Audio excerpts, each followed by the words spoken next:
What is going on, everybody? Welcome back to the channel, guys. Welcome back to Omar BYT, ladies and gentlemen. And welcome, guys, to another episode of True Ballers FC, episode, I think, 18th now. Big up to every single one of you guys watching, guys. Make sure you guys like the video, subscribe to the channel, guys. Listen, it's been a while since we've done True Ballers FC, man. Scheduling and like so many stuff happening. Also, we have a Premier League we didn't have a Premier League weekend the weekend before, and that's why basically we had to wait. It was FA Cup week, but listen, Premier League has returned and Champions League has also returned this week. But before we get into that, man, always every single time, big up to my guy Mike's in the building. What's going on, Mike's? Yeah, man, all good, all good to be back on. It's good that we're running it back once again, man. Once again, there's a lot to get into, man. A lot of football has happened, a lot of football, a lot of action, man. Oh, you're absolutely right, man. Has been a very, very interesting week to say the least, man, both in the Premier League and in Europe. But I do want to start in Europe. First of all, obviously, there was Europa League action today. We saw United and Chelsea and Tottenham all qualify in their respective tournaments. Which games did you watch today? I watched the Tottenham game today. I was watching the United. I did a watch along for the United game. I think Tottenham won 3-1. I mean, yeah. I would say this about the United game. They had a slow start to the game, very, very slow start. And unfortunately, fortunately for them, I guess, when they took the lead after the second penalty from Bruno, they didn't look back since. And they were basically having a great game in that game. And they had a great performance. And listen, it's a great win for them, but you can kind of see that, they were playing against a terrible Sociedad team, which is not really surprising. Like, because I was like, watching United, if you see Sociedad's form before they played United, you would say they had the similar form to that of United in La Liga, right? We battered them 2 weeks ago. This past weekend, they lost to Sevilla at home. So they have been struggling very much throughout this season for sure. But listen, at the end of the day, we'll see what happens. But United, congratulations to them. You saw the AZ Alkmaar versus Tottenham game. What did you think of the game? It was a bit of a scruffy game, to say the least. It was like you didn't really see any team scoring unless the other team was going to make a mistake. And that is kind of what happened anyway. To be honest, like Alkmaar were in possession, then there's their right centre back, their number 3 was just to poop themselves essentially on the ball every time. Like Tottenham pressed him, and that they were kind of just trying to control the game a bit too much, trying to slow the game too much before actually trying to score, and that was kind of like Alkmaar's problem. They instead of just trying to score, they were just trying to pass around the ball around the midfield a bit too much. Whereas Tottenham, they were just attacking space. They didn't settle into the game, and then they realised, okay, these lot are kind of weak physically. We'll just pass the ball a bit quicker. Maddison turned up in the second half, and then they kind of rolled them over in the end. And to be honest, I think ever since the Tottenham first goal, you didn't really see it going any other way. But Tottenham were kind of lucky that, well, they weren't lucky because they pressed them into the mistake. But it was a case of that was the only way they were going to open up the game because neither team looked like scoring beforehand unless they were going to make a mistake. Crazy. I mean, I'm not going to lie. I know a lot of, I guess, Tottenham fans were worried about the AZ game, but I'm not going to lie. I didn't watch the game. Apparently, I heard Solanke had a great assist back heel assist. I might need to go back and watch the game for sure. But RSM, speaking of teams that played today, obviously just watch along, big up for the raid every single time, bro. Listen, you guys got the job done today. It was just a professional performance. We can see the scoreline right there on your screen. Liverpool professional performance, 1-0 to Chelsea. Who scored the goal? Because I didn't watch the game. I was doing the United. It was KDH. It was KDH. He scored the goal. He was kind of it's one of your youngsters. No. He's from Leicester City. Kieran Dewsbury Hall. Dewsbury Hall. My bad. Yeah. But I mean, there's not really much to say about that game. Like you said, we just kind of showed up. We knew we were handling a lead. They looked dangerous maybe 1 or 2 times, but past that didn't really offer anything. We were just kind of cutting them open. But I mean, it's the same story that I've been saying, I think, for the past 2 months. You feel me? Like, our front line is just not looking like we don't have any goal scorers. People aren't really looking to shoot. Again, I think we ended the first half with 0 shots on target because Everybody wants to, bro. Everybody wants to make the assist. Nobody wants to shoot. People are running into the box and then they look for the cutback. Why, brother? Just shoot. You're already in the box. You're one-on-one anyway with the defender. Just shoot.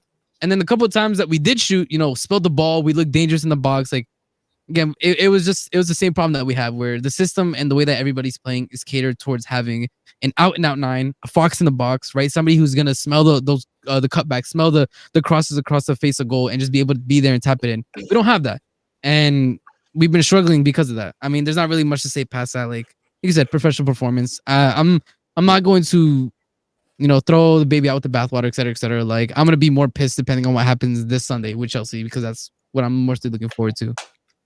Oh, yeah. I mean, for sure. But listen, I think Betis also made it through, right? Because I'm not going to lie, Betis recently have been playing so well. I feel like so far in the Europa League, if there's any team that could potentially give any trouble to Chelsea in the Europa League this season, it's going to be them. You understand what I'm saying? So, because I'm not going to lie, so ever since, funny enough, ever since Anthony went Anthony, there, it's the Anthony aura, man. They've just been in a great form. Isco has come back in great form over there as well. So it'll be interesting. I don't know. Are they on your side of the draw? Are they on the other side? They're on the other side. Hey, you know what it's gonna be, by the way. It's not only that, they're on the other side, and most likely the semifinal is going to be Betis and Fiorentina. One of them two is getting eliminated. Like, bro, Fiorentina have been in how many finals? They've been in 2 Europa League Conference League finals already and lost both. Because they lost to you guys, and then they lost to Olympiacos, I think. So they lost to Olympiacos, they did the final and lose to Chelsea, bro. They'll be the first team, I think, to go to 3 Europa League European Cup finals in a row. They'll do a Benfica, basically. Crazy, insane, bro. But let me see if I could. We're on the easiest side of the draw by far, and it's not even close. Like, I don't. Like I said, I don't expect anything other than just win this competition. That's it. Like, it's one of those things where we're just kind of like, we're embarrassed that we're in it. We're not gonna speak about it. We're just gonna get the job done. You'll be more embarrassed if you don't win it. I'm just saying, RSM, do not. No, I mean, I already said if we don't win it. And by the way, just so you know, I'm gonna give a bit of context, because now that the quarterfinals are done, that this is done, the numbers can be crunched. Right, the earliest that it could be confirmed that 5th spot for the Premier League is going to be UCL. Is if one of the 2 English teams make it past the quarterfinals. Unlikely, given the fact that Arsenal's facing Real Madrid and Villa's facing PSG. So that's kind of out the window, right? So given that, but however, a guarantee is if Chelsea win the Conference League, there's pretty much nothing that can. It 100% is going to England, the extra spot. Hey, listen, man. Listen, I'm not gonna lie. So Omar, hold on, Omar. Let me tell you, horror scenario. We finished 5th, don't win the Conference League, and then miss out on UCL because we didn't win the Conference League. At that point in time, the fan base will burn, bro. There is nothing. Oh yeah, Madaska might have to leave the country, bro. Bro, the players might have to leave the country if we finish 5th, right? And then lose the Conference League so we don't get UCL football, it's over, bro. It's over. That is a horror scenario. Because everybody's like, oh, because I read through it was like a tweet, right? But somebody like did all the math. And so I was like, everybody's like celebrating. Oh, like if one team makes it to the quarterfinal, then we're good. And I was like, I read the reverse. I'm like, if we fail to win, and then 5th, it doesn't get UCL, and we finish 5th, it's over. Like, there's no excuse. And I already said, though, if we don't win conference, Maresca can leave 100%. I don't care. There's no excuse. Here's the thing also, RSM. If you think about it, even in the Spanish coefficient, obviously, we saw Madrid versus Atleti this past midweek. We also, Barca are true, Real Madrid are true, and so is Bilbao, because Sociedad lost today, and then Betis are true on your side as well in the Conference League. So there's also the coefficient could also go to Spain as well, which is crazy, right? Which really doesn't make any sense to me, because I'm not gonna lie, if you guys lose that coefficient to us, it's gonna be crazy. No. It would be very, very difficult, because that would mean that basically next round, United and Spurs would have to get bounced, and then we would have to lose the Conference League. This is the thing: is when you crunch the numbers, if we win the Conference League, it doesn't matter what else happens. If Chelsea wins the Conference League, the 5th spot is UCL, no matter what. That's just the way that the numbers work out. But that's what I'm saying. Horror scenario. We finish 5th and we don't win, then we screw ourselves over. But yeah, I think that with obviously the biggest worry was some of the Italian teams, but they got kind of bounced out of Europa. so we don't have to worry about that anymore. And with the way that the draw is as well in the Lazio still UCL, there. Lazio still there. yeah, Lazio's still there, but we just needed the number to be reduced of teams that were making it past every round. Like that's kind of what favored us. yeah. That's why For- that's why it also helped us the fact that Atleti drew Madrid. You feel me? Because that helped us because you guys you took one of you guys out of the conversation. But I mean, a lot to be seen though. A lot to be seen, but Mhm. yeah. Nah, for sure. But listen, man, I do want to talk about the UCL, not the Europa Conference League, by the way, the Yeah. actual Champions League. Listen, man. Listen, we're gonna get into it, man. I need to get this on my chest, man. I don't know if you guys saw my reaction to it. I'm sure you didn't, bro. Real Madrid versus Atletico. Obviously, I'm sure you all watched the game. We saw the game all 120 minutes, and we saw the shootout. Right. I want to first of all focus on the shootout, guys. Right. And here's the thing, right? I was fuming with the Alvarez situation. Now, I wasn't fuming at the fact that they completely ruled it out. I was more fuming at the fact the rule was if a player takes a double touch, it counts as a miss completely. When it really doesn't make sense to me. Like at the end of the day, what's crazy is RSM, because when we were in Football Mania, I predicted that Atleti were going to beat Real Madrid. People were making it seem like there was zero chance of it happening. I was like, yo, I'm telling you the second leg is not going to be easy for Madrid. Madrid are going to have to work if they're going to win that second leg. And you saw it, man. They were like, I'm not going to lie, Simeone played a absolute beauty. Bro, they scored in like the first 27 seconds. Yeah. And literally, Bro, I'm not even kidding, right? They blitzed them, bro. It literally looked like an American football play, bro. Where they all ran for the Hail Mary. It was crazy. The amount of runners they had in the box for that play. Bro, that is what I'm telling you. And they scored. And the best part for me is RSM.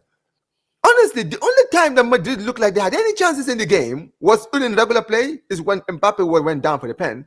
And during extra time, when they had like that few, like the second half of extra time where they had like that the 5-minute spell where they were basically dominated inside the Atleti box. But apart from that, really, man, no, they could not break through that Atletico defense. The way Simeone set up his team, bro, they could not break through them. I was like, yo, this is a masterclass from Simeone, right? Yeah. And they had so many chances, man. They had so many chances. I mean, Solar, when he came in, should have volleyed that. I don't know how he missed it, right? The moment Griezmann was the worst attacker on the pitch, man. Like he was bad, man. He was bad. He was bad, really bad, right? Alvarez tried to do his thing during the game, right? You could see they were locking him up, but it was a great performance, and it went to penalties. And here's the thing. We all know in penalties, it's a 50-50. There's no favorites when it comes to penalties, right? You could say, oh, yeah, this team has the best goalkeeper, all this and all that. Doesn't matter. You have a 50% chance of winning a penalty shootout as the other team, right? Unless you're Argentina, because they have Emiliano Martinez. But yeah, but you get my point. At the end of the day, if you're someone who if in a penalty shootout, it's 50-50. For me, when you make a decision like that, where you completely count a penalty a miss because the player did a double touch, an accidental double touch, I might add, right? You completely ruined the game, because we saw at the end of the day, yes, there was two other misses during the game, but that miss that you gave to Real Madrid is the reason why they went through, right? And I'm not gonna lie, I was fuming because I'm like, yo, what the hell? What kind of BS rule is this? Makes zero sense. You understand what I'm saying, right? You basically screwed Atletico Madrid over because you basically gave them a miss because of a mistake. I mean, what do you guys think? I'm going to start with you, Mike. What did you think, man? Yeah, I completely agree. I think it should just be given as a retake. I understand if you want to put in a penalty and contingency because of a double touch. That's completely understandable, but not as a miss. I've never seen VAR in a penalty shootout ever in my life. That's the first time I've ever seen it. And I don't watch every league, so maybe it's happened in a league that I don't watch. But at the same time, in the Champions League, bro, this is the Champions. This is meant to be the elite European competition. I don't know how you can't get your basic rules correct. It's the same as the Prem, though. Prem have terrible rules. It is what it is, but it's a case of UEFA even said in their statement, okay, we get it's a bad rule. Like they basically kind of said that in their whole statement, like in a very indirect way. But at the same time, yeah, you should know that My bad. beforehand. Yeah, it was like, oh, my bad. Bro, you you knew he was gonna make the mistake when you made the my bad sort of thing. Like, but that's the Yep. thing. Alvarez must have been gutted. And the problem is, if you're in the crowd as well, if you're an Atleti fan, you're confused on why Real Madrid, Bro. the Real Madrid players are wheeling off in celebration because of that rule. You think he's still got a chance. That's the funniest part about that. That's the They were problem. mad confused. Bro, I'll go to games, yeah. And when there's like every time at West Ham there's like a VAR decision, it takes like 5-6 minutes to correct the decision. So we're just there like half of the people are going home anyway, so like fuck this. But like that's the problem with like VAR rules and refereeing, yeah. It's basic common sense, but common sense in football isn't common anymore. Like it's like when you're in a penalty shootout called double touch, yeah, they slipped. It's a mistake. Alvarez can't control that. People can't. You can't blame a man for slipping. They don't know they're about to slip because of a certain part of the grass or whatever. Like it is what it is. Let them retake it. But I agree. Like Atleti run them down to the course like tactically and all that. They don't switch off when it comes to like how they are defensively and the way they pass, etc. The way they're organized and the way they counter. The only time they switched off was the challenge for the penalty, which luckily Vinicius missed. But at the end of the day, like Real Madrid always find a way, whether it's a brown envelope or no brown envelope, man. Like, it is what it is. Yep. Yeah, man. But here's the thing, man. Everybody always like here's the thing, RSM. I said this even on my right reaction. I said, here's the thing. As a Barca fan, I'm man enough to admit when I've seen calls done on my club's behalf and look at it and say, how would I feel if I was the one that was actually being the one behind? How would I feel? You know what I mean, right? The biggest one is the Chelsea one. I've always said that Chelsea moment. I'm sorry. As much as I want to be shameless, I cannot be like there's no explanation I could give. Like there's no explanation to give for how you don't give at least 2 penalties in that game. At least one. Like just give them one. Just one. Because the game ended 1-1. That one penalty you could have given them would have been the reason why they reached the final. But I said it before, I'll say it again. I'm man enough to admit that. Because at the end of the day, if I'm going to sit here and say this decision went against my club, I can't then sit there and try to make excuses when it happens on my club. It's crazy to me how a lot of these Real Madrid players and fans, bro, they are so shameless, bro. I'm not going to lie. You guys saw Mike's. I'm sure you saw what I put on this morning, Courtois, right? This guy, I've said it before, I'll say it again. I don't think there's a footballer. I'm sure RSM probably hates him as much as me because he's a Chelsea fan. But brother, I'm not joking, right? I've never once despised a footballer like I think I despise this guy. Because you know why I can't stand this dude, right? This guy, every time he talks, bro, you just know, bro. He's one of those people, bro. I'm just like, bro, just be quiet. Just shush. Like every time you speak, bro, I just want to throw up. You feel me, right? Even when he's saying things where you're like, oh yeah, he's like, sometimes people listen to what he says, people say, oh yeah, he's just being real. Like recently he did the whole thing with Vinicius, right? Where he was defending Vinicius, saying, oh, the racism stuff needs to end. Yeah, I agree that the racism stuff is going to end. But it's crazy how you guys have all this energy now when Vinicius is the one that's the victim. Like this wasn't happening before Vinicius arrived. You understand what I'm saying, right? But it's crazy. These guys always have energy when it affects things, when things affect them. But all of a sudden, where's that energy when it doesn't affect you? Why do we talk about racism when it happens to Balde or Diakabi or Alves or any of those players who've been getting racially abused before Vinicius arrived? But always Vinicius. So we now have to actually make it a big issue. Nah, man. This is why, bro, when it comes to the racism, I'm like, bro, either you call it out every time you see it or you just be quiet.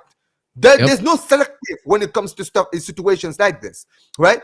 And this is the funny thing. Wasn't it a few weeks ago, RSM, when we were in the football mania, that Will and the Madrid fans were complaining about referees and stuff like that, right? We're crying about it. Ironic now, bro, when they had Comunicado Oficiales coming out from their club, bro. Comunicado Oficial crying about Rez, bro.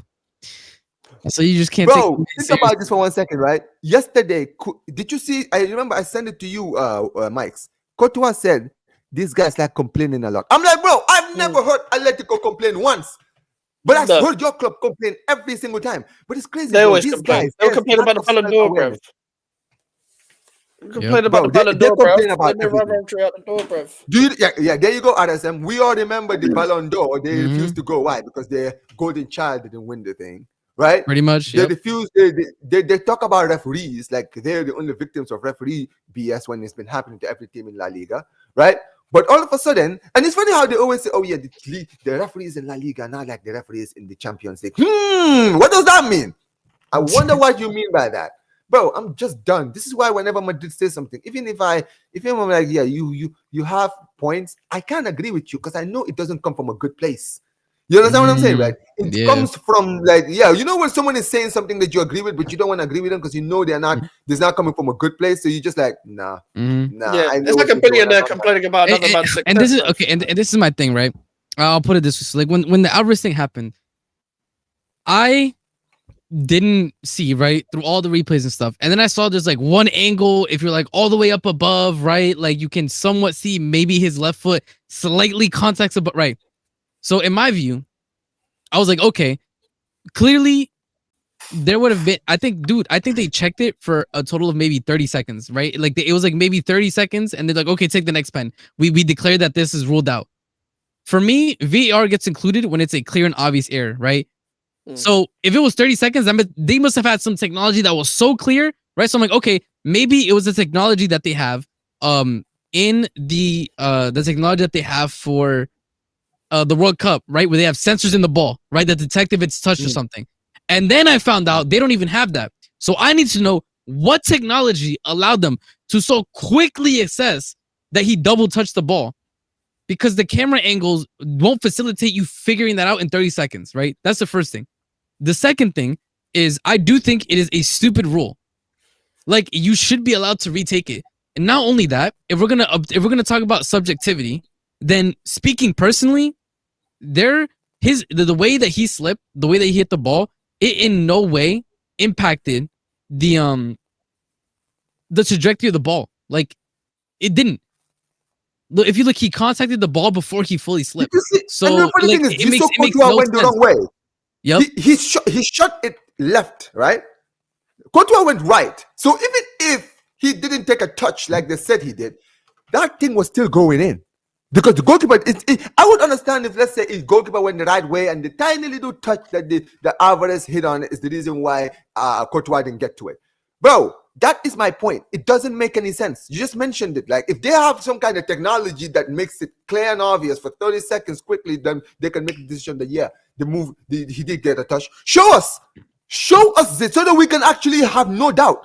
But for me, I've said it before, my rant was never about whether it was he had a touch or he didn't have a touch. Because here's the thing, it was so close for me. I didn't want to be wrong. I didn't want to be like, oh yeah, he didn't get a touch, or I didn't want to say, oh yeah, he did get a touch. I was just under the impression of if he did, even if he did, the right decision would have been to retake the pen, because it's that simple, man. That is that simple. Because if he misses it, then yeah, Atletico fans might cry about it, complain about it. They can say, I mean, maybe some of us might still complain, but at least we can sit there and say, well, listen, it was close, and the referee thought he did have a first 2 touches. And listen, he gave him to retake the pen, and he missed. You understand what I'm saying, right? So maybe some people would be pissed, but people would move on from it. But when you do something like this, which eventually costs a team a place in the next round, people are going to make a big deal out of it. You understand what I'm saying, right? So at the end of the day, that is where what my issue was with that touch, man. It was ridiculous. It really was. But listen, the Champions League basically is now like, it's looking good. I mean, Barca, we already know who we're playing. We're playing Dortmund in the next round. Arsenal are getting Real Madrid. Do we see Arsenal winning that game? Anyone? Let's be serious, bro. Bro, if a Simeone masterclass could not beat that satanic institution, bro, you want me to believe that Arsenal's gonna do it? Nah, man. It's cooked. It's over. Arsenal getting through. Fuck off, man.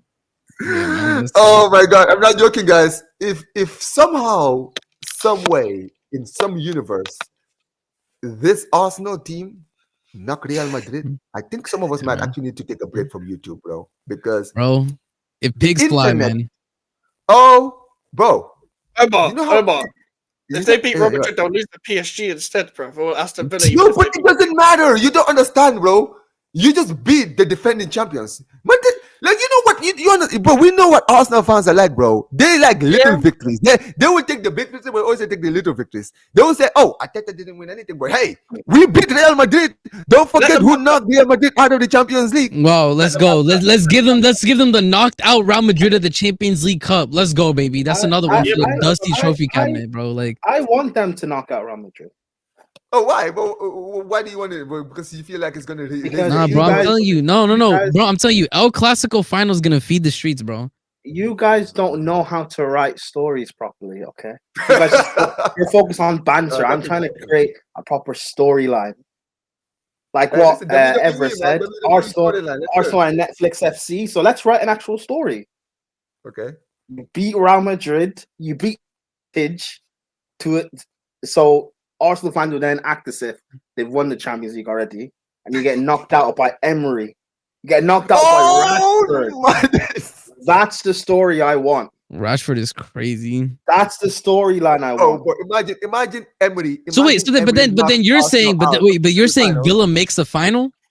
No, but think about this Yeah. for 1 second. But Adam, think No, about that story that no, Prime just it's not mentioned, happening. right? They have Imagine. respectfully, Prime. They have Disasi right back. That brother is going to Oh, be Disasi in the spinning and Champions seeing League final. stars. Good Lord Almighty. But I'm telling you, that's what I'm telling you. I'm so sorry. Like Disasi will Oh. be spinning, seeing stars when he has to face up against the PSG wingers, bro. So Oh no, Bakola and Dembele. Disasi won't be starting right back against PSG. We know that. Do we know that? Matty Yes, Cash we will do. be back by then. Matty Cash will be back Emery, then. or it'll be Consa. Emery's not stupid.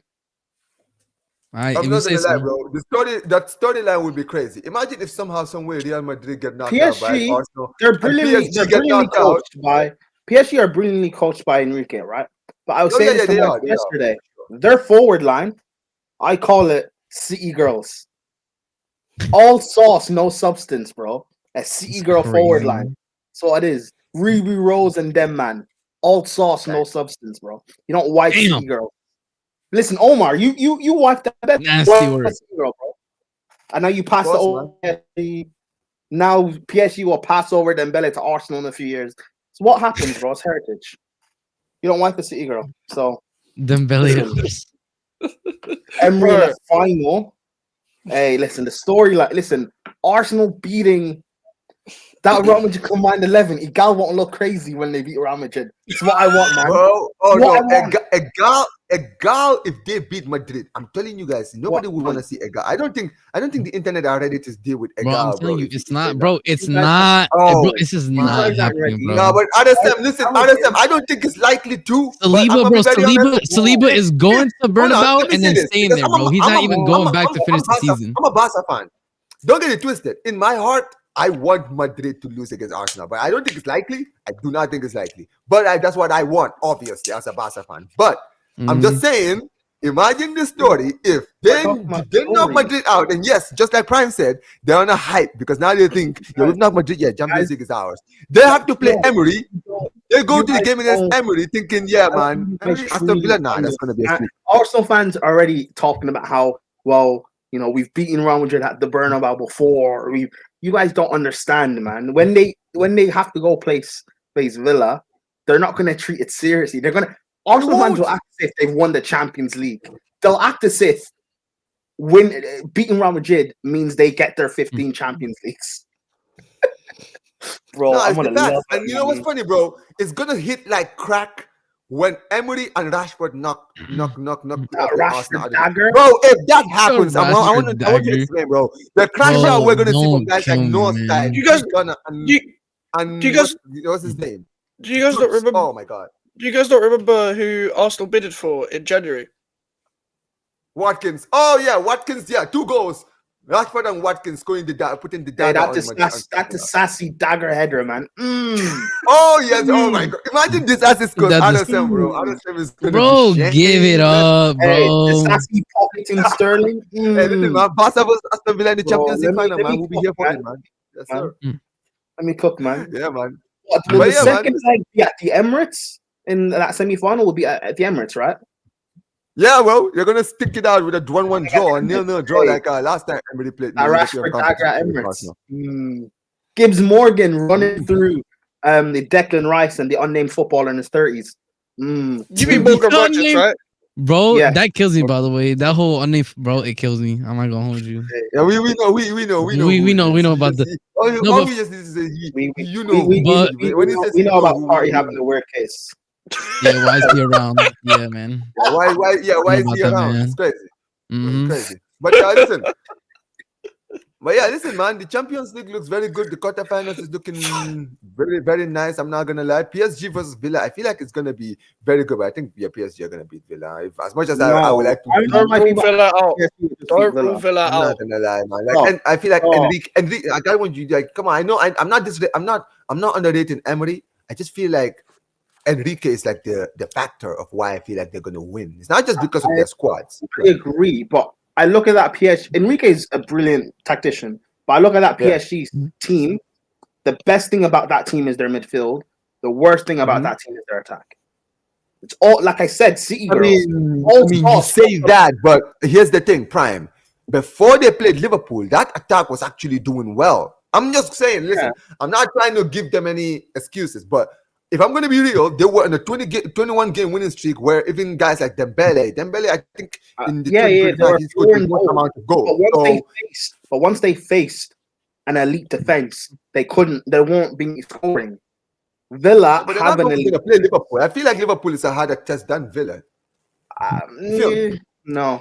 I'm not saying that Villa is not going to be a test. I just think, yeah. Omar, the problem is as well, it's not just the quality of team. Liverpool Right. were already walking to the Premier League, so the problem is they took that mentality into the Champions League. Oh. Villa will rise it against PSG because they have nothing to Mhm. lose. Emery knows Europe. I'm not saying they're going to beat them necessarily, but if But they they're do gonna step lose, up. it will be by a couple goals. Like it'll be by a one goal, in my opinion. Now, and I the thing think is, Villa- Villa will give them a good game in both legs because Emery knows how to approach away games and home games in Europe.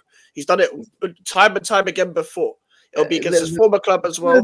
Now they know how to hit on the counter as well. Villa will give PSG will give Villa space where Mhm. Emery will adapt, sit a bit lower like he did in the Europa Yeah, League. and the Asensio as well, Villarreal. guys. It's Asensio yeah. going back against his former club. Also listen, like, and I know like Villa played the higher line, they like to offside Mhm. trap and that, but when Emery plays in Europe, he likes to sit back in that 4-4-2. All they will do is just hit on the counter. Rashford, Rodgers, Ramsey, Watkins, Bailey, whoever it is running in behind, they'll get chances. That chance that Liverpool got with Elliott, Villa are going to get triple the amount of times, triple amount of those chances where those players like them areas. Those players like them areas where they shoot from those areas all the time in those spaces. So I wouldn't be surprised if Villa got something. I still think they'll lose, but Emery will give them a very, very good game because the PSG team is coached well, yeah.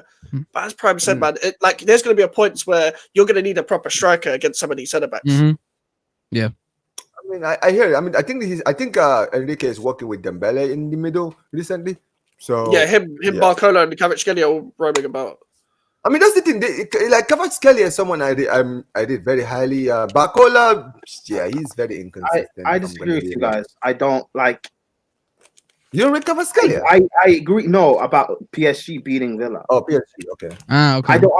I rate Enrique and I rate their midfield, but their attack, I just like when you give them an elite defense, they're gonna lack goals.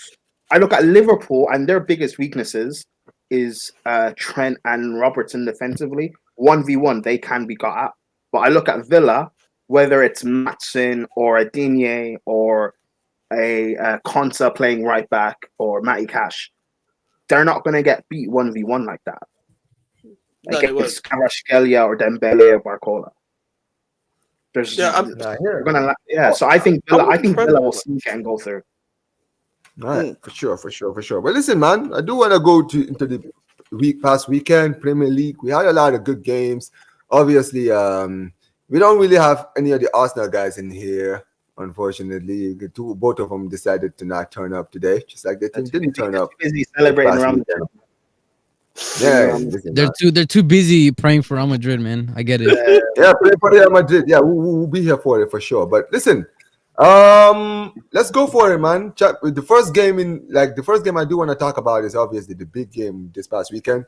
I say big game. Let me put the In quotation marks. Yeah.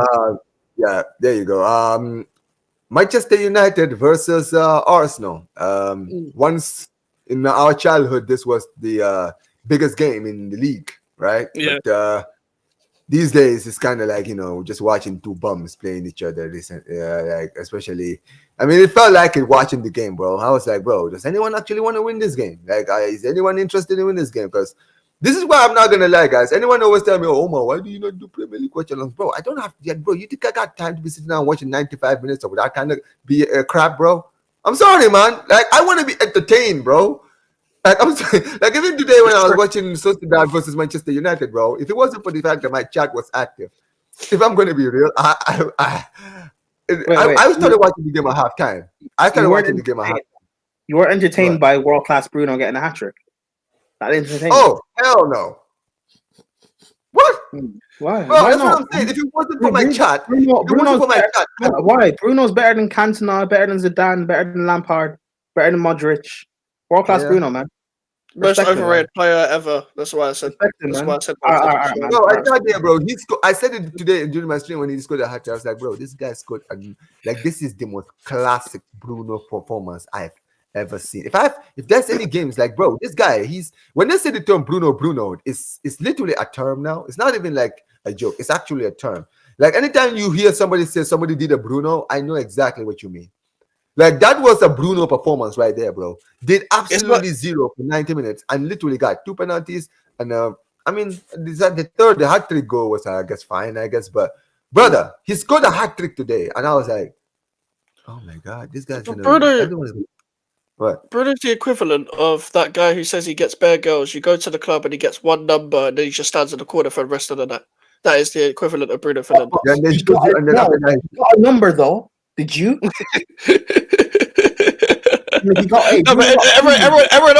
Everyone else took someone home, bro. He got a number. That was it. Bruno got a hat trick. So what does that mean? You got someone pregnant. Hey, man. You got three numbers, bro. I mean, listen. At the end of the day, and also let's just to add to it. Listen. I mean, listen. I wanted to say something, but I'm fasting, so I'm gonna wait until I break faster. I say, you feel me? But listen, I'm just gonna say this right now, guys. I'll say Bruno's goal. All right, what do you guys think of this goal? I'm not gonna lie, he scored a great goal against Arsenal. I'm not gonna lie. I don't like Bruno, but yeah, it was a good free kick. Hey, Bruno. Hey, world class Bruno, man. Yeah, listen, man. Bruno definitely. I mean, listen. Let's talk about the game, like the United versus Arsenal game. I mean, I watched the game. I watched a little bit of it, but I'm not gonna lie, bro. The highlight for me was Højlund, bro. Once again, or low light, or whatever you want to call it, bro. Højlund. Oh my god, dude, this guy, bro. Oh my god, I'm not even a United fan. Even though when I'm watching Højlund, I'm like, bro, this guy actually gets paid to play football. Like, there are people I know, bro, who play in my neighborhood who can do a better job up front than this guy. Oh, my share Bro. screen, please. Perfect. Let's see it. Big game Bruno, man. You know Bruno, blood. Big game Bruno, blood. You know what I mean? Big game Bruno. I know Bruno Fernandes. I don't know who this big game Bruno is you're talking about. Big game Bruno, man. You know, blood. Big game Bruno, man. Respect him, man. I'm not gonna lie. He did that before during the Arsenal United preview. For the Arsenal game, yeah. That was the show before. He's got the free kick. Nah, you know what? I haven't seen Troops' reaction to the goal. I need to see it because I'm sure he's gonna remember what he said. Oh yeah, he did. I clipped it for I clipped it for I made something for Mud Brothers. But I don't know if I can show that because I put the goal in it, and I don't know if that will affect. Yeah, you can't show it. Might copyright still. You can't show the goal. Yeah. But listen, man. They might did end a draw in the end. Goals by Fernandes and Declan Rice. I mean, listen, man. I do want to quickly go to the panel, guys. Let's start with you, Mike. What did you think of the United versus Arsenal game? Hey. This fixture, the downfall of this fixture is hilarious. Hold on, Max. Omar, can you share screen, please? Oh no. Not doing nothing. Why? Can you defend him now? Go on. I'm overreacting. Go on. Go on. Defend him. No. Defend him. Okay. Defend him.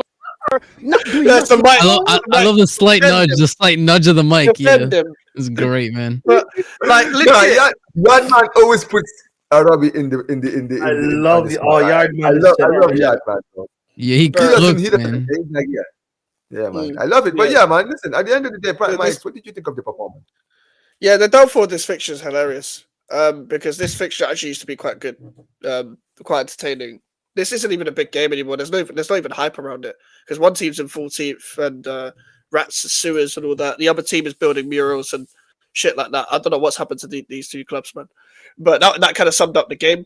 I thought even with Marino up front, Arsenal were going to put Man United to the sword almost, just because of how Man United are.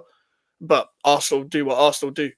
They're just petering off. When they know they've lost the league, they'll try and put up a front on the face of it in interviews and stuff and say we're still fighting and stuff. This is like, you're kind of seeing the downfall of Arsenal, what we see usually at the end of every season, but a bit earlier than usual. AKA Like, over my dead body. Yeah, okay. Yeah. That went well, man. Yeah, bro, that corpse is rotting, man. I can't lie. Man's a dead body and all that. Legit, like a man can't be saying over my dead body and then be doing all of that. I was declared dead on arrival, to be honest. Yeah, you can't be doing over my dead body 15 points behind. You gotta do that when you're 3 points behind and all that. Yeah. Like that's fighting spirit. That's no like Kevin Keegan speech where it's like, oh, I would love it if we beat them. That's not like that. That's not like that, bro. Or at the very least, like, oh, you're at first, but your form has dropped a bit, and people are getting closer, and you're like, over my dead body, we'll lose this league. And like, dang, over my dead body, will we lose second place? Bro, it's not even as iconic as like the Rafa Benitez Fax thing when they were second in that league title run. Like that's the problem. Bro. That whole game was just shit in terms of quality, though. Like I've been saying to Pram, Hoyland is a centre back. This man plays like a centre back. He has a control and link up play of a like Prem baller Barkley centre back. He's a better centre back than Cole. Bro, do you know Hoyland, is like Curtis Davies back in the day, James Chester, Kieran Clark. Like, you know, these men back in the day, like who else was there? Like, I'm trying to think of Bolton centre backs. Yeah, he's one of them, man. He's like done for Blackburn, like Christopher Samba, Sol Bamba. You know, all these men like these big centre backs back in the day, they used to just kick the shit out of people. He was meant to play in centre back. He was meant to be in that back three with Aiden Heaven and them, man. Not up front. Like, you know, it's bad when the most hype thing about the whole game that people are talking about is how far away was the wall? That was the talking point from the game. How far away was the wall? I've never heard so much talk about the wall in my life. If we're coming back from a Man United Arsenal game and we're talking about the wall, game's gone. Bro, Like, what dead like, league, man. Dead league. Bro, Thierry Henry, Robin van Persie, Wayne Rooney, like the amount of ballers that have played in this fixture, and we've gone from that to Martinelli, Hoyland. On my days, like my eyes are burning, sort of thing. Like I know shit when I see it. I'm a West Ham fan. I know shits when I see it. I can identify shit. That's crazy. Like, that is shit, bro. Like I can't believe that team is second place. Like I can't believe that's the second team. That's the second place in England. I know that the Premier League's fallen off a bit. I've been saying that, but at the same time, bro, that cannot be the second place team in the Premier League. The second place team are playing Marino up front. He's going to go to the Bernabeu, bruv, up front. Like, this is what we're watching. And the game was just dog shit, man. It was just side-to-side passing. And that was it. Side-to-side passing, occasional play up from the back, kick the ball out of play, then the other team gets possession. But, bruv, that just sums up these two teams, man. Like, I can't lie, I think they should just press the red button on the whole Premier League season now because everything's done. We know who's going to get relegated. We're, like, maybe top four. If the top four would have their own little league and then everyone else just rests. Ahmed said something to you. Ahmed what? Ahmed has said something to you. In the chat? On Casually. Are you not watching Casually? No, I'm not watching Casually. What did he say? He just said something. He just mentioned your name. That fraud. I think it's because we're in the Discord. We're trying to set up a watch along. But okay, never mind. Sorry. No, go ahead. Sorry, Mike. You're confused. Sorry. No, it's fun. But yeah, this game. I mean, that game was just shit, bro. Like I would say, press the red button on the league. Let the top four, you lot in the top four, and who else is battling for top four, just have your own little race for the rest of the season. Everyone else can have their break. Everyone else can have their break legitimately because everyone else is like, we know who's getting relegated. We know who's winning the league. We know who's going to finish. You know what's crazy is like you're legitimately not wrong. Like the only people who need to play is like everybody from like what maybe third down to Fulham, so third to 10. Yeah. Everybody play those games. Everybody else just give it up for get the extra rest. You feel me? Like press the red button. Ipswich, like good fight and all that, but go back to the Championship regroup. Southampton, no one cares. No one cares. You're Western Derby County. No one cares. And who's the other team? Leicester. Like you was once good like 10 years ago. We love you for what you did 10 years ago. But listen, time's up, man. Time's up. Like just you man could go down. Congrats to Liverpool in the league. Everyone else battle for top four. I can have a rest. I don't have to watch West Ham for the rest of the season. I'm calm. I can rest. I don't have to stress. I don't have any more lines on my forehead because West Ham have to play. Like I don't want to see that again. Like everyone else can play. Like legitimately, the most exciting part about the Premier League right now is the top four race. And to be honest, we're talking about who's going to finish third, fourth, fifth, sixth, and seventh. Like who really cares? Like, I'll be real. Who really cares? Who really cares like that? Unless Man City have a big drop off, who cares where they fit? Who cares where everyone else finishes? Like, no one cares, man. I know you guys care. You're Chelsea fans, but like as neutrals, if you're watching the top four race, and that's the biggest exciting part of the Premier League season. Like, come on, man. Yeah. We can put it to rest, man. He said, "Game's gone, man. Game's gone." Game's gone, man. Utter woke nonsense and that, bro. Sean Dyche knows about the utter woke nonsense meme, you know. 100% he does, bro. It's way too big for him to not know about it. Like somebody would have told him about it.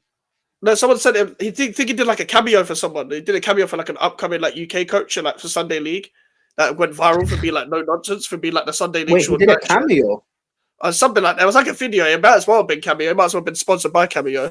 It was basically it was for this guy, who went viral as like a UK Sunday League coach who's like the Sunday League Sean Dyche sort of thing with his attitude. And he was like, no, mate, this isn't an utter woke nonsense meme. And I was like, what the fuck? He's been sent this like 10 times or some shit. Like, yeah. Right, people will say, I kept WhatsApping him, bro. That's been the Premier League highlight of the season, it's the memes. You know what that You're not wrong.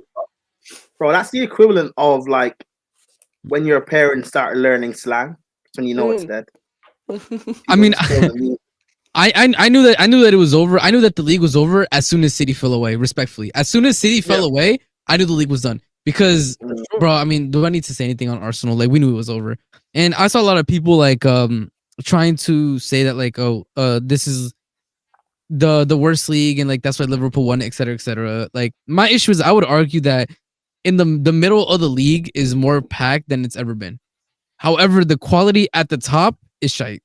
Like, I don't know what to tell you, man. Yeah. Like, you look at Arsenal games, you look at some Forest games, you look at Chelsea games, City games, bro, they're bad.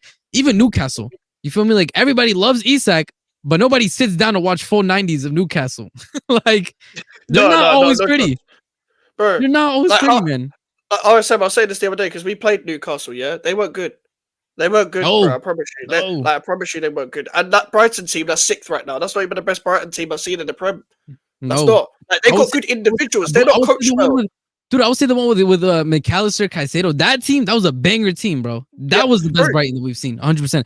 And this is what I mean, though. Like, the teams are so bad. Like, that same Brighton team that is sitting sixth, that hasn't broken above six the whole season, we got pumped by, bro. Yeah. 3-0. I'm telling you. And that same Brighton team got pumped 7-0 by Forest. And then Forest lose to somebody at the bottom of the table. Like, but Forest got battered 5-0 by Bournemouth. Bro, I'm telling you, everything, the quality is just like everybody's more equal, but we're all equally shit. It's not that like everybody's amazing. Everybody, no, bro, it's just bad. Like everybody, bar Liverpool, is just wildly inconsistent. Nobody's playing good football. This is like if you started a Football Manager save, you went on the in-game editor and sacked everyone's manager. This is what the league would look like. It would look so random because Tottenham are like 14th, Man United are 13th or whatever. We're 15th. We're 15th. It's like you quick sim to like 20 years in the future, and then like these big institutions downfall. Like bro, forced at the top of the league. Yeah, man. You simulated the game too much. That's what's happened. We simulated too far, man. Someone simulated the game in like 2010 or some shit, and this is what it looks like now. You simulated the game so much, you have Arsenal doing title races. It's crazy.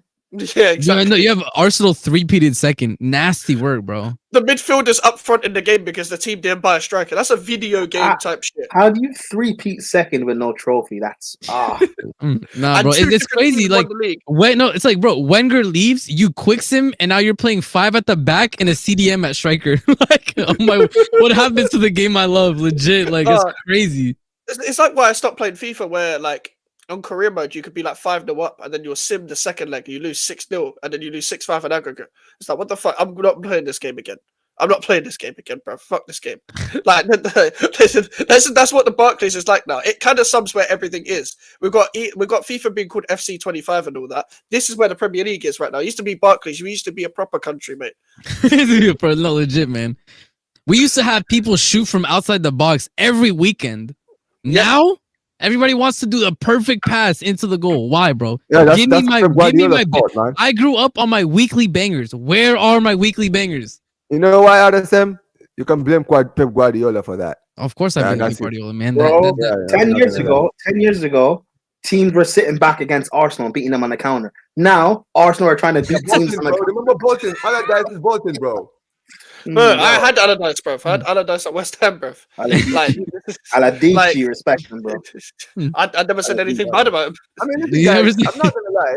When it comes to the Arsenal point, I will say this, right? I feel like with Arteta, right? Even though he doesn't want to show you can say, well, the pressure is starting to really get to him. He's really starting to hit up on him. You know why? Because I show you guys saw the press conference, right? Because that's been the talk of like the whole debate everywhere, right? Basically, the way he reacted to it for me was everything, right? You can tell, bro. Like the interview just gave him a simple question, man. You know, the title race and all that. But the moment he heard the title, he's like, "Yeah, GG's. See you later, man." I'm like, bro, you are so rattled right now, rattled, bro.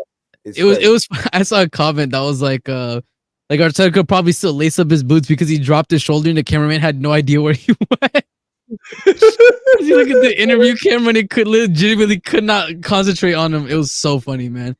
Nah, but like Arsenal running away from the league, that summed it up in the interview, bro. Right there. That's meme quality. They always make one a season, bro. They always make one. It's one of those things where like that's when you truly start to believe the fact that like for some teams the mentality does come from the top down, right? And if your manager 2 weeks ago is talking about over my dead body, and now it runs away from an interview asking him in second place what's going on with the title race, right? Like, what do you want the players to be like? What do you think the players are going to think? You know, like, hey, boss man, can we get in a striker? Actually, I hired some pickpockets. If you check your pockets, you're now broke. Like, what do you want the players to say, man? Like, this is what I mean. At some point, I think that I do think that they are going to sack Arteta. I think it's going to be too late. I think by that time, the players will be on 1 year and they're dipping. They're leaving, man. They're leaving for greener pastures. Bro, it's gonna start, bro. The moment one of the big players leave, like the Salibas, bro. Once one of them leaves, everybody's leaving. Because we've seen this happen to us before. But Gabriel, Saliba, and Saka are all on 2 years left. I was gonna say, I think Saka's too emotional. I think he's gonna stick with the club. I'm gonna be honest with you. However, I think Saka's career is going to be looked at the way maybe we look at Suns. Like if he had gone to an actual team that was trying to do something, like he could have had a career. Because there is so many teams, just even outside the Prem, bro. There's so many teams in the world that would kill for Saka, man. Share screen? Successful ones too. All right, cool. All right, I got you. Do you have up? Yeah, it's up. It's up. All right, cool. And I'm not gonna stop over my dead body. Over my dead body, I said. Over your dead body. Yeah. Okay, Mikael, one more. I have to ask you about the title race because it's 15 points now. Is it too much? Right.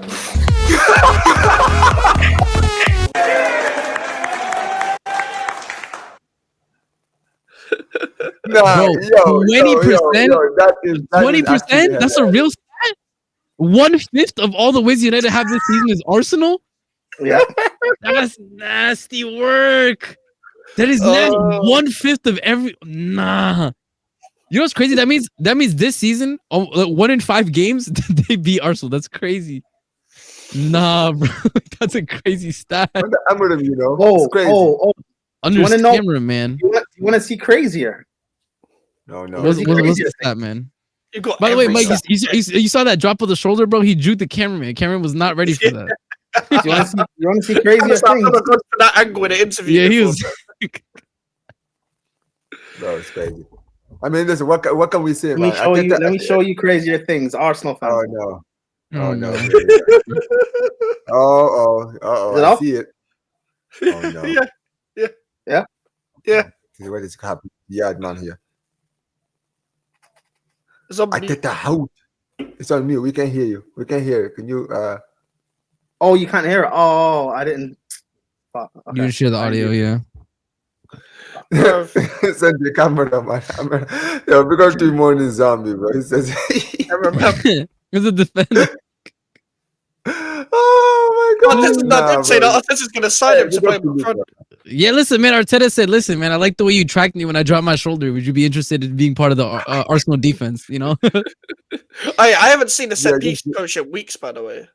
I'm Yeah, No, man, that's what what I'm happened to saying. him? You know the league gonna count, bro. Every time they show the referee, they show the cameraman, like he always has the camera to his eyes, like looking left and right. Yo, I've seen that, yeah. don't even know the most hilarious Come on. thing now. League gonna, bro. Yeah, go ahead, put it. Okay, here we Yeah? go. Yeah, we can see it. We can see it. Cool. Say, I don't know what more to say, people. I don't know. But one thing I can say, people, this is all I can say. This is all I can say, people. Arteta done with him out. Him done. I'm done with Arteta now because Man U cannot beat. This ain't all, people. We don't need to look on anything else to see that we cannot beat Man U.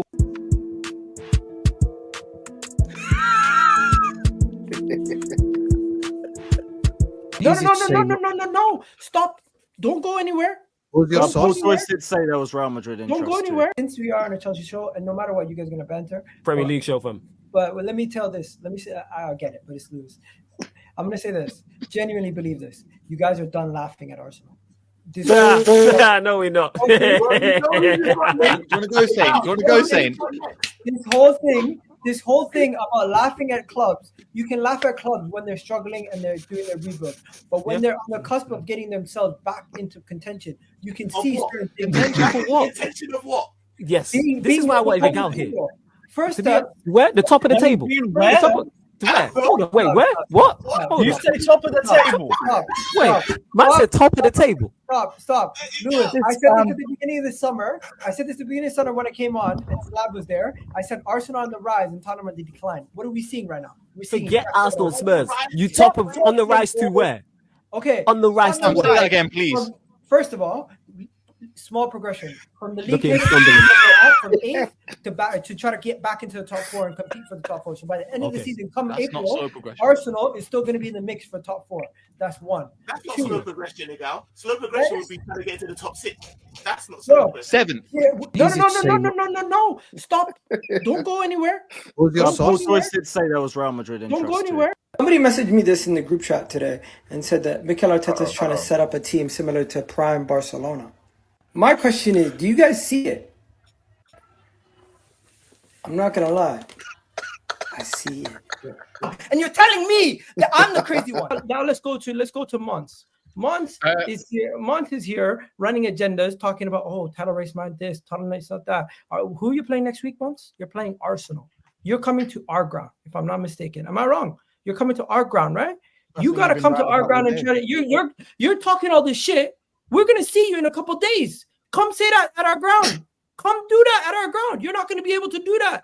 You're talking about your attack can't do this, your defense can't do this, your this can't do this. Show me that at the Emirates next weekend. That's what's up. Show me.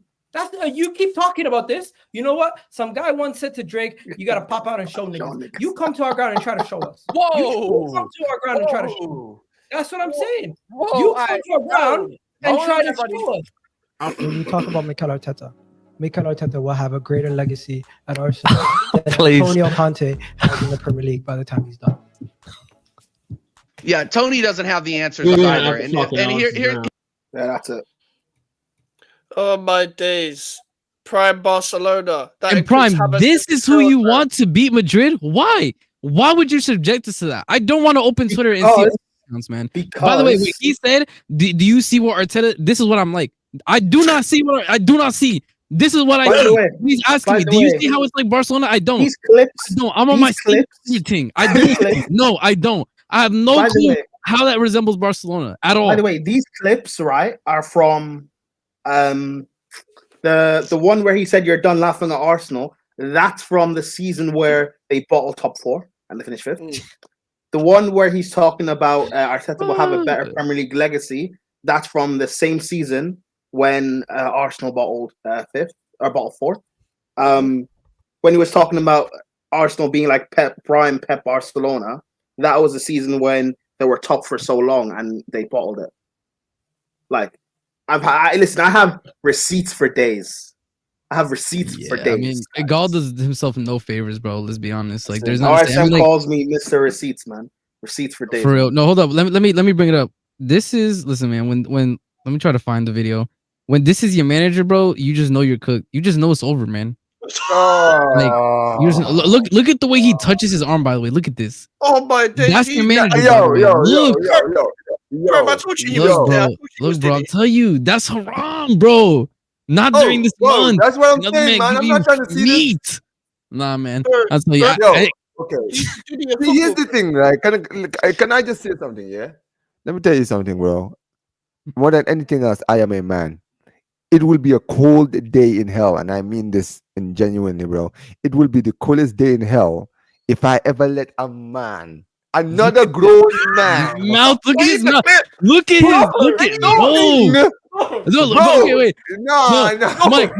Mike. Focus on what he does after he feeds him the meat. Look at how he grabs his hand. Like, look at like he's a bad bee. Wait for it. Look, let me block you, okay? Look. Yo, hold on before you continue. Don't let me block you, bro, because don't even entertain this, bro. He said, "Don't you ever wish that on me, bro." Hell no, man. Remember, he's Diddy, and 1 year he's Justin Bieber. That is 100%, bro. 100%. There's nothing to do. Okay, so again, here I got this is the trophy. Again, they're three-peating this trophy. I hope Egal enjoys this. And you try trophy. Yep, there you go. Yeah, bro. This is it. They three-peated. Congratulations. You have 3 of these. Could you imagine Arsenal from is yours gold to is yours second?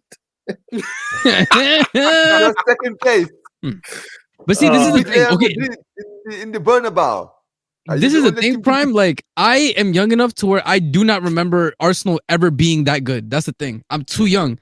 So everybody's talking to me like the early 2000s, bro. I don't remember this. I do not have living memory of the last time Arsenal lifted up the Premier League trophy. With you, my youngest memory of watching Arsenal was the year they beat Madrid in the Bernabeu. That's literally for me the highest I've ever seen with my own 2 eyes. I'm just saying with my own 2 eyes, watching them at their best. The best team that they had was just at the last year when we literally saw Arsenal at their best is when I started watching football. So the year they went to the Champions League final, lost to us. That was literally it. Because literally after that, everything else I saw after that was basically the decline of Arsenal. You know what I'm saying, right? Don't share my screen yet. I have a question. Don't share my screen yet. I have a question. Just hands up. Go ahead. I'm assuming we all believe trophies are important in football, right? Hands up, yeah. Of course. Yeah.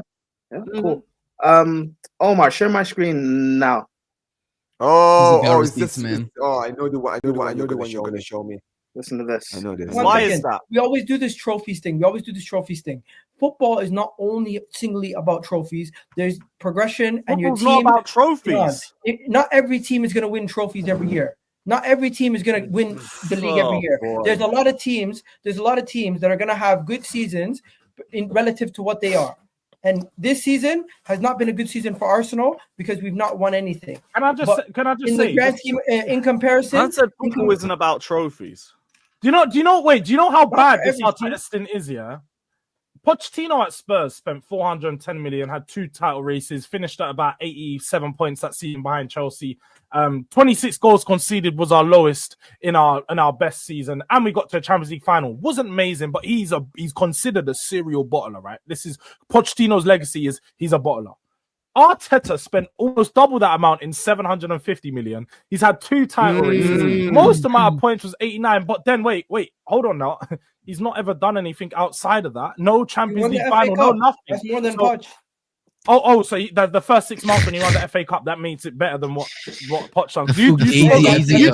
No. From your words and just no. Arguments you want to have? No. I'm going off of the back of what you just said there. You said trophies aren't everything. It's about progression and getting forward and doing things. No, but you also said by your words and your logic just there, the progression, what Pochettino done. No, but what you said is nothing Arteta's done so far. 1 second. So you're just spicy Tottenham right now. I pointed out the difference between the two. It's not technically. One what's actually the difference? lifted something before he got to the challenging point. The other one came in, had all these high hopes, never did nothing, and then left. We're still in that situation. By your words. We're still in it. Right now, we're still in it. I don't see Arteta going anywhere. Bro. Yeah. Hold on, guys. All right, Omar, I'm gonna show the other thing. I saw yeah. it. I'm gonna let me pull it up. I edited a short of Igal saying that, man. There we go. Let's hear it. Why can West Ham go to your ground and lick champions of Europe? You'll never sing that, and you don't have a response. Why is that? We always do this trophies thing. Football is not only singly about trophies. There's progression and your team about trophies. Not every team is going to win trophies every year. Not every team is going to win the league every year. There's a lot of teams that are going to have good seasons in relative to what they are. What? And this season has not been a good season. Bro, what are you talking about, man? We've not won anything. Can I just in say? The grand team, in comparison, I said football isn't about trophies. You know why can West Ham? Nah. Bro, what? Nah. Seriously, guys. Respect to Edgar, right? I've only met Edgar a few times, but brother, seriously, man. You know what's so sad? You know what is so crazy about some of these people when they see these things? Well, you can tell they're being 100% serious. Yes, they have been so dead. That what makes it actually funnier when you actually look into their eyes and you know these guys are genuinely speaking from the heart. They really mean it, bro. Like he truly believes that football is not about trophies. Okay, so what is it about then? Is it about the friends we made along the way? Like, that's very like, no, bro. You know what? I don't get it, man. Bro, it's actually insane, right? You support Arsenal Football Club. Yeah, maybe not every club can be big enough to think of winning trophies every single season. I get it. I get what he means, right? Yeah, some teams, right? They're just happy to be in the league. They just want to be in the top division. I get it. But that's not you. You're an Arsenal fan. Arsenal's objective should be winning trophies. This idea, bro, you see when you're a fan who has a small mentality and you support a big club, bro, you don't deserve to support a big club. Why are you supporting a big club if you don't have a big mentality? Like I've said this before, man. The reason for me I speak the way I do is because I understand who I support. I understand who I support. RSM supports Chelsea. So does Prime. You understand what I'm saying, right? They understand that in their lifetime, all they've seen is Chelsea at the top. Champions League, challenging for Champions League, challenging for league titles. So that is the expectations, right? There's no such thing as, oh yeah, let's just be happy to be in the top 4. Let's just be happy that we are in and around the Champions League places. Let's just be happy to just be in Europe. No, man, that is not what you learned. That's not what you always learned. We put the pressure on, bro. It's like when we got eliminated and we went to the Europa League, bro. I saw us doing the Europa League. I was like, bro, I'm not trying to watch the Europa League. Hold up. I have some receipts as well, by the way. I have some receipts here for a gal. So this is a tweet. Today, Mikel Arteta outclassed Klopp and Pep Guardiola twice in one season. Mikel Arteta has arrived. Arsenal in safe hands. Peep the date again. Right? Look at that. Wow. Sensational. Okay, let's go to the next one. Next receipt. Klopp left Liverpool. Wave emoji. Pep leaving Man City. Little celebrating emoji. Looks like Mikel Arteta and Arsenal are ready to take over. Wow, look at that. We're still waiting. Man. Look at that, bro. That's crazy. The takeover, man, bro. It's imminent. It's imminent. Don't worry though. Oh, that's not the right one. 1 second. Where's the receipt? I'm telling you, man. I saw this and I'm like, I can't believe it's real. Premature ejaculation, man. Pep didn't even With leave Klopp leaving Liverpool, welcome to the Pep Guardiola and Mikel Arteta era, man. Look at that. Right at the beginning of 2024, bro. I know I let RSM go through his receipts because I just found the nastiest one. Oh my No, there you go. No, that's it. I'm done with my receipts. But bro, like this is what we're dealing with, bro. This right here. This is that's the level that we've gone to. You feel me? Like celebrating when nothing has happened. This is what I mean. Like at some point, and I think this is an issue that I think what a lot of people have with Arsenal fans, right? Is you have all the talk, yet you have nothing to substantiate it with at all. Zero, nothing. Like you look at, for example, Chelsea fans, right? When we won the Champions League, right? We expected, okay, let's go on. Maybe we can win the league. We can do all this because we had success. We were at the top of Europe. We felt like we could do more, you know? Arsenal have done nothing. This team have shown nothing. This team have shown the opposite of nothing. They've bottled a lead historically. They were top of the league for like 90-something% and then dropped it. Like that's never been done before. Like you that's not a positive thing to be known for. They haven't done anything. They haven't shown anything. And yet, but if it was a combined 11, it's like 10 of our players, right? Oh, why would they like? Oh, these people like, oh, we're probably a better team than Madrid. Pray for Madrid. Pray for Bayern. Where we were there, they say, and it's like Omar says, they say these things unironically. They are not aware of the position they're at. The prestige that they once had. You know what it is? Also, I understand being a supportive fan. Like, don't get it twisted. If Chelsea play Madrid in the Champions League, obviously you're gonna be cautious, right? That's normal. Right? But you're gonna still support your team. You're still gonna look at it and say, listen, at the end of the day, can we beat Real Madrid? Of course, it's not. It's anything can be possible, right? But you're more conscious to the fact that at the end of the day, it's gonna be tough, right? And you are not the favorites.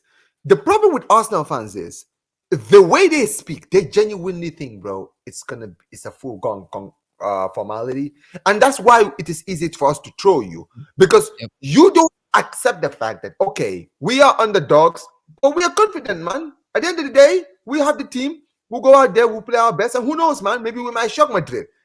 If you say that, guess what? None of us will be sitting here saying, oh yeah, these guys are delusional. Yeah, maybe some of us might say, oh, you have no chance, but we'll kind of look at it and say, well, listen, man, you have to be confident, man. You have to believe sometimes. You know what I mean, right? Because anything is football. But when you're sitting there telling us to play for Madrid, combined starting 11s, at that moment we just start laughing at you because we just like, all right, cool. You clearly live in a. Or they started the season saying this might be the season where we beat Chelsea's defensive record. Can we be serious? Oh my days. They started the season by saying that, unironically. Sure, they were like, oh, we added Calafiori. This is gonna be the season we beat Chelsea's defense. Like, bro, this is another thing, Omar. This is another thing, by the way, that pisses us off as Chelsea fans. They non-stop talk about us, bro. If Chelsea could win the Champions League, why can't we? Stop! You're not us. Bro. Stop speaking about us, bro. You are not us. They said not they're like gonna us. beat our Premier League and Champions League defensive record. They did both. And then when the league was gone, they started coping. Oh, but Chelsea didn't win the league. They weren't the best team, but they won the Champions League. We had one of the best defenses in Europe. We had and you know what you had? And you know what you had?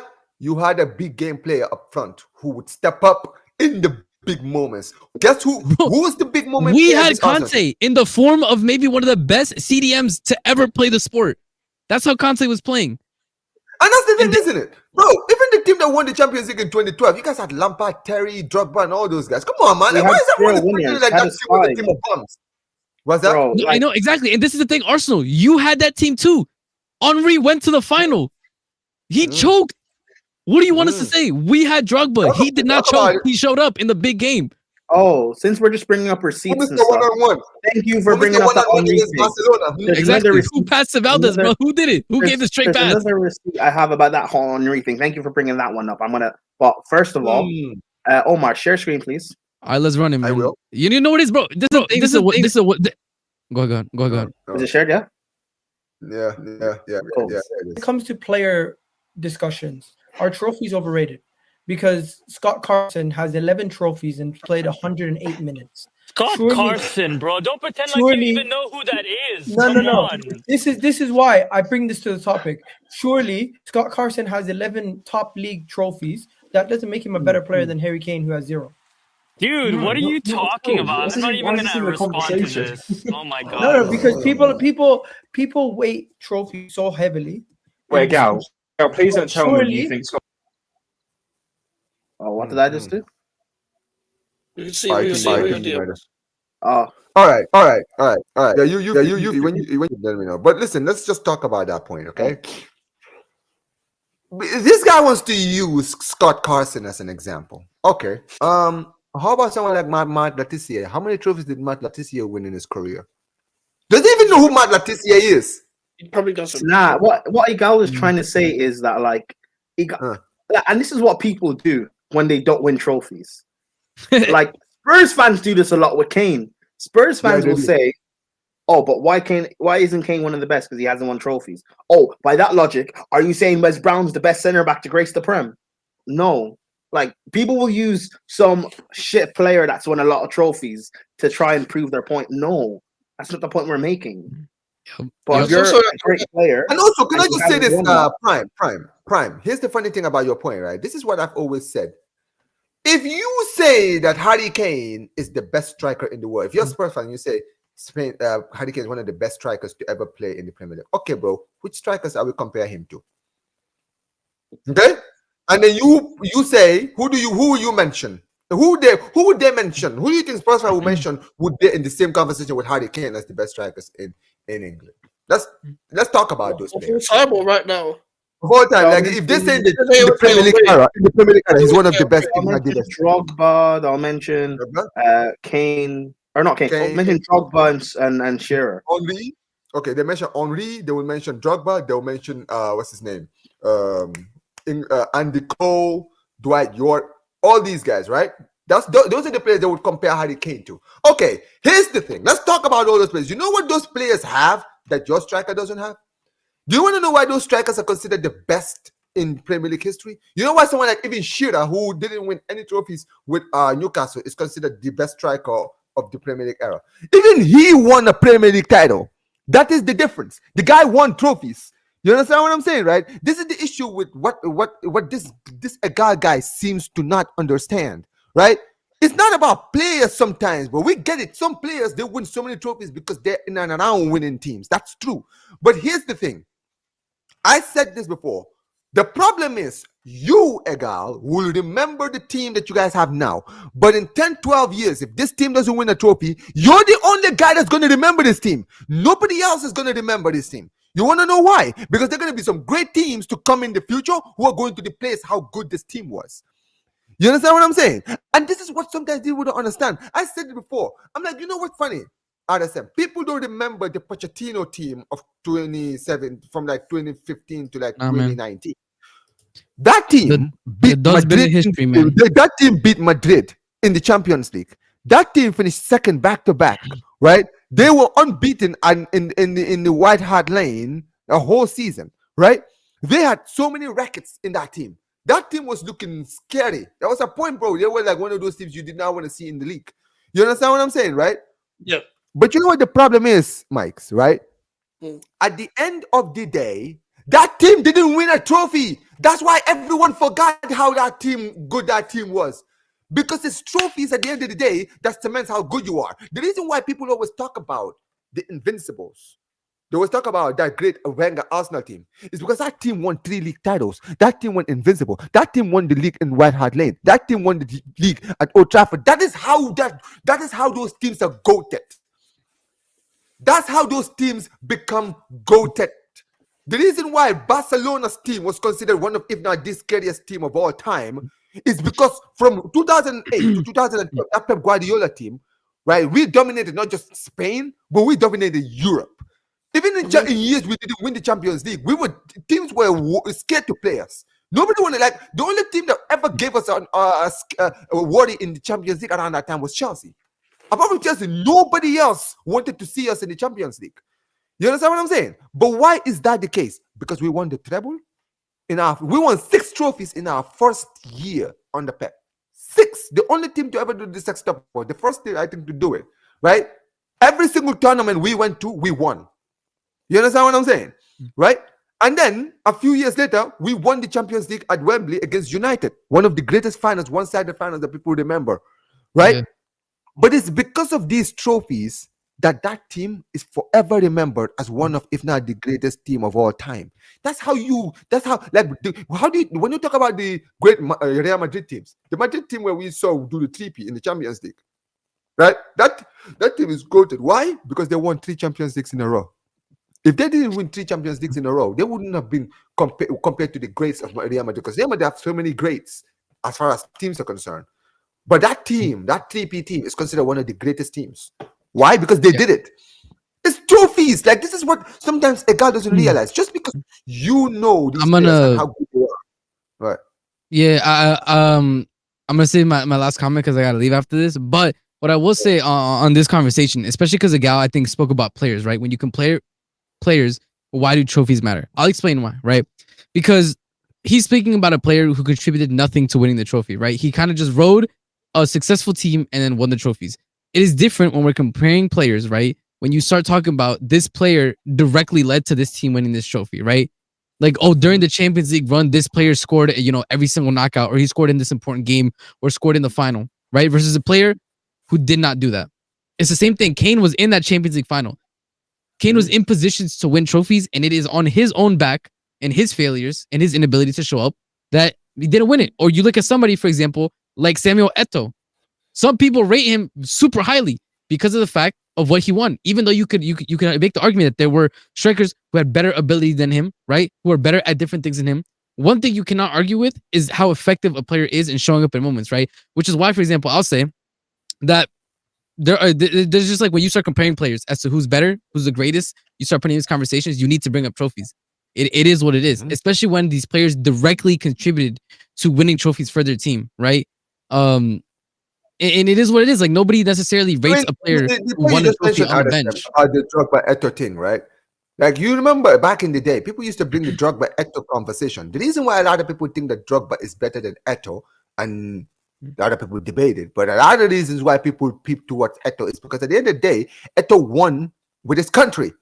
Drogba, as great as he was for his nation, as great as he was, and he was great for Ivory Coast. Yep. He never really. He got close. He went to 2 finals and lost. But that's another reason why, for example, you go to this, and this is why. And as much as it annoys Will, he's like, "Why does that matter to me? I'm a Real Madrid fan." Vinny is not rated in Brazil, bro. They do not care for him. And there are older people in Brazil who don't even rate Neymar because he didn't win enough with the Brazilian national team. Because when you set a standard, as you're trying to argue, you are the best, right? You're trying to do this is that, which is what he's doing. When he's putting people above Real Madrid players, you are saying they are better. So if they are better, you need to substantiate. Why are they better? Because you finished second in the Prem 3 years in a row? Please, bro. Because they showed up so you could get second? Like, bros, like at some point, you need to touch down with reality and realize that a project has failed if it doesn't win anything. And it's okay to say that. You hit the reset button and you go again. But these players are only getting older. They're hitting their prime, and they see that the team just has no ambition. The owners have no ambition, and the coach has zero clue how to win anything. So at a certain point, you have to give it up. And I don't think, and already at the beginning of the season, he said if Arteta doesn't win, right, and somebody who is not Pep wins the league, I want him out, right? Now we're to the end of the season. Oh, but there was injuries, but there was cards, but there was VAR decisions. This happens to every team who won the league. Almost every single team who wins the league has something they can point to as to why maybe they were hard done by, but they're still able to overcome it. Everybody who finished second could point to this, or that. But guess what? You go again because everybody has decisions to go against them. Everybody has red cards. If anything, Arsenal the past 2 years were blessed to not have as many injuries. Look, last season, look at how little injuries they had to the starting 11. You basically knew every single week who was going to show up. Mm-hmm. A lot of other teams did not have that. You look at Liverpool last season, bro, they got killed by the injuries, man. Absolutely decimated. But you don't hear Liverpool fans talk about that and whine and complain because they still believe their team was not good enough to finish the job. But these Arsenal fans, and like I'm just not singling out Gal because I just single him because he's like obviously one of the bigger figures, right? In the community. Yeah, and it's the same thing though. Like you look at people on AFTV as well, like they're coming out with the excuses, the ref decisions, this or that. At some point, you have to realize that if something continues again and again and again, then the issue is from within, right? The call's coming from within the house. The issue is in-house. You have to stop looking at other factors because every other team that has won a title in history has had to face adversity. If you cannot face adversity and overcome it, you have to look at the players, you have to look at the manager, and that's why I'm saying you have to start again. I don't know. I think it's kind of crazy that this kind of resurgence of Arsenal is, in my opinion, going to result in almost nothing, pretty much. because that FA Cup, I wouldn't consider it part of the resurgence. That was Emery's team, right? He just kind of coached them. I mean, I don't really know what to say with Arsenal, man. I just think that this season's kind of over for them, respectfully. I think that they need to take a good hard look in the mirror and realize that Arteta is one of the main issues, but also they keep enabling him. So it's a bit difficult. Before you do go, I do have something I want to ask you, because you do go ahead. Arsenal, because you do get Arsenal this weekend, right? Now, are you confident, bro? I mean, it's away. On the weekend? No, I already said that this weekend on Sunday is probably going to be one of the fattest mid-offs we're going to see in the Prem. I'm not going to hold you because neither team have a 9. Neither team have been on amazing goal-scoring form. And again, everyone's going to be like, oh, but that PSV win. That PSV team has to be one of the worst teams that has ever graced the Champions League, bro. Because you go to your house, your crib, and you get pumped for 7, you're not a serious team, respectfully. You're just not a serious team. And that was not shown by none other than the fact that Arsenal played United and were awful, bro. Disgusting football. So again, it shows like when it's not a team that's PSV, the problems continue. The PSV is the anomaly in the way that the Arsenal offense has been going as of late. So and the way that our offense is looking, it's bad. I do think that we'll probably win the midfield battle just because of the fact that Caicedo is on immense form. I mean, today, in my opinion, he was man of the match. He didn't score, but he was man of the match. Today, like let me read to you these Caicedo stats, bro. And you got to keep in mind he's having these stats basically every weekend, and this is why for me, like, there's nobody that's doing it right. Okay, cool. Let's see. All right. 3 out of 4 tackles won, 1 clearance, 1 interception, 8 defensive actions, 4 recoveries, dribble pass 0 times, 8 duels won, 1 duel lost, 1 out of 1 aerial duels, was fouled 3 times, right? And this is only in pretty much 80 minutes of game time. And in a game where nobody else is trying. He's done this multiple times this season. I think that the midfield battle is... He's the best defensive midfielder in the league right now. Yeah, 100%. Rodri's out. I don't see anybody else. What about you? You think right now in the league, you think he's the best defensive midfielder? Yeah, he's been the best. He's been the best for the whole season. Just all around game. Like it's him and Gravenberch that you put in your team of the season, and them But two. I think for me, I think Caicedo.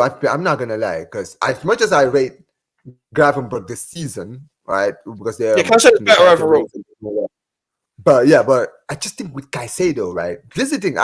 I haven't watched enough of Chelsea, but if you guys have watched Chelsea this season, from you, RSM, I've listened to Prime, Lewis, Ahmed, Marshall.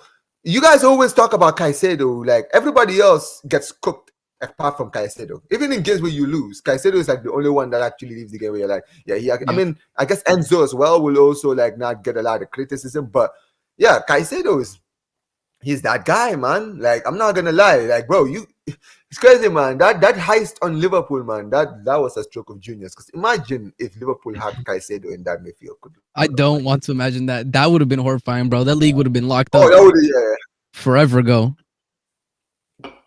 Yeah, it's Caicedo for sure.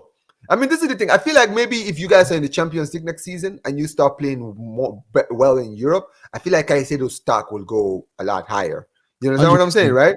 No, I understand. Like, yeah, 100%. Like, I think a lot of these players, like, they're good, but they all have an asterisk next to their, how good they are, because unless you prove yourself in Europe, like, you can't say that you're one of the best, right? Like, it is what it is. That's what some people are like. A lot of people said, okay, but let's see Harry Kane doing it in the Champions League. Let's see him show up, etc., etc. That's the same thing that has happened to Palmer. Same thing has happened to Caicedo. I need to see Caicedo against very offensive teams. Like, for example, like a PSG. Is he going to be able to lock down that midfield when he has Vitinha, John Neves, right? Like, these are the type of questions that need to be answered. But I think as far as it concerns the Prem, I think he's top. No, I hear it. But listen, before you do go, what's his name? Cole Palmer, right? I've been seeing Cole Palmer getting a lot of criticism recently, man. Yeah, warranted, man. He's in bad form. Yeah, he. I don't know. I've not been watching. Like I said, I've not been watching enough Chelsea this season. But yeah, he's kind of went, and this pardon the pun, but he's been very cold this season compared to last season for sure. I would say it's kind of weird because I think before December, he was getting the goal or assist like every game pretty much, right? Like I think he was in fine form. He's looking like he was going to beat last season's number. But then the December period hit, and as the entire team went down in performance, he also did, right? It was a bit worrying And at this point, I just think he's in a bad run of form. I've always said this, but I think with young players, like the thing that you're always going to get is that they're going to be inconsistent. And I think something that the beginning of the season showed me about this team is that they are a momentum-based team, right? When everything is going well, I mean, we were playing, high-scoring football. We were going back and we were pretty much dominating teams. We were at second place. But when adversity came, right, and the things started to get hard, the momentum went down and the team followed that trend, right? There was only a couple players. That's why we talk about, a Cucurella or a Caicedo, because regardless of the way that the team was going, their performances continued to be at the same level as it was when was winning. But Palmer definitely has suffered, and I think it's only gotten more pronounced by the fact that Jackson is gone. So we really have no shooters in the team. We're kind of like relying on him to be our output in terms of shot making, and that is an issue because, like you said, he's cold right now. Like he's missing shots that he would have hit last season. Last game he missed his first pen, and I think every Chelsea fan would tell you the fact that like when he went up to take that pen, you just kind of knew that he was gonna miss it. Yeah, he didn't look confident, did he? It's one of those things where you just know like he's in a bad run of form. When it rains, it pours, and I think he's been in very, very poor form. I don't think that he's a very, very poor player. I think last season was more than enough, and the beginning of this season was more than enough to show the fact that there is a player there.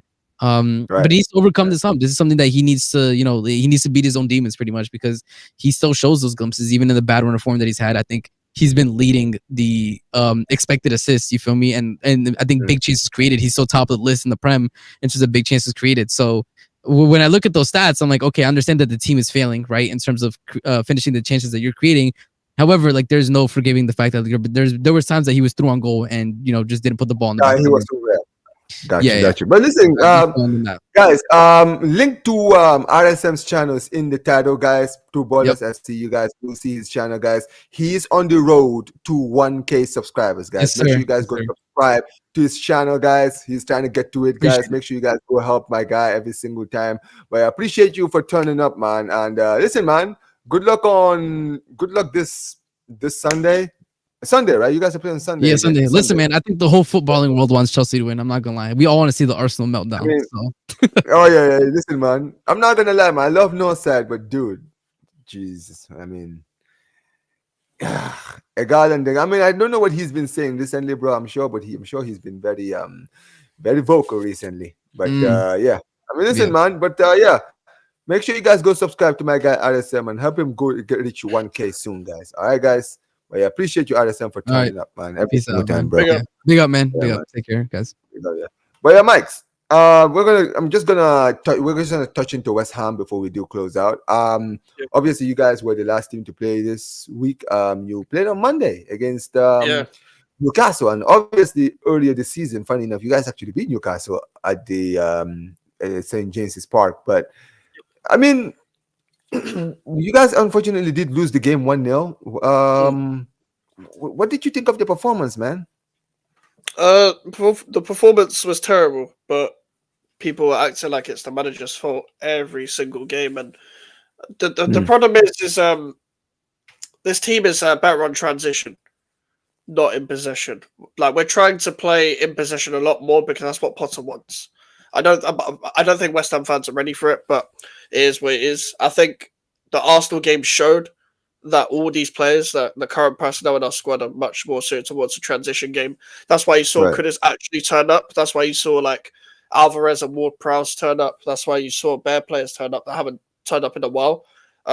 We've got very few players that turn up every game. So apart from like Bowen, Wan-Bissaka, I'd say Kilman and Sadibo turn up when they play together. Ollie Skulls didn't have the greatest of games, but he's still young and whatever. Like, I think he'll still be a very good player. It wasn't even a bad game. It just wasn't as good as his Leicester game or Arsenal game or whatever. Them lot and Emerson are like our few players that actually turn up every game. People like Kudus, like, getting on my nerves. These big name players like Paquetá, Kudus, they're really taking a piss now. It comes to a point where the idea of the idea of Kudus and Paquetá sounds nice, but consistency is key. Consistency is key. And the problem is with Mohamed Kudus, he takes too many touches. He's too raw for a 25-year-old. He lost all of his strength and his willingness to hold players off the ball. And yes, he does get tripled upon, but there's players around him that can help him. He just doesn't give the ball to them. He's very one-footed. And he's playing under a coach now where you don't really have the excuses anymore. Obviously, rightfully so, I gave him the Bly under the previous manager because the previous manager was horrific. But this manager's an actual coach, and we are missing just a presence up front. Like Evan Ferguson's there, but it looks like he's still trying to build up his fitness. But this is why I didn't like the signing, because we're trying to sign someone on loan who's not played in a while. We've got to build up his fitness for the rest of the season, but there's not really much time left. Playing from January to May, that's not much time. It's less time than people think. It may be 4 months in football, but 4 months in football is basically like 2-3 weeks. Like that's how it feels in football. The time goes quick, and Bowen can't do everything on his own.